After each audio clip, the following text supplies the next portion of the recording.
Zay makasika nindry fa isan'ny mbola feo mandeha ary mahaberesaka ny marany keo amin'izao fotoana izao ny fanondranana tsokosoko ny harem-pirenena ny andramena eto ny tinambara ny itondran'ny minisitra ny tontolo iainana fanazavana moa ny etaeta izay heverin'ny gouvernemanta sy ny ministera izay sahaniny ametrahana fitsarana manokana isahana ny raharaha andramena toy izao ny fanazavana.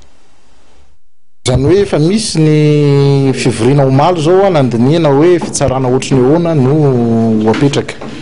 satria le ametraka fitsarana manokana rehefa tena natao zany ny étude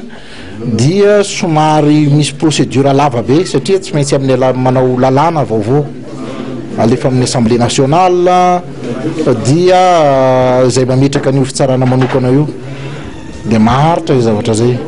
fa ny eritreretina zany dia ny ametrahana système judiciaire izay azontsika lazaina hoe azo antoka kokoa zany tsy midika hoe tsy apetraka ny lalàna fa noho le fahamehana amin'izao fotoana izao zany dia apetraka izay système judiciaire zay izay hitantsika eo ihany moa ohatrany ahoana fa any amin'ny ministère ny fitsarana zany no tena manao an'izay étude zay amintsika miteny izao nino fa hitsangana tsy ho ela zay fitsarana izay.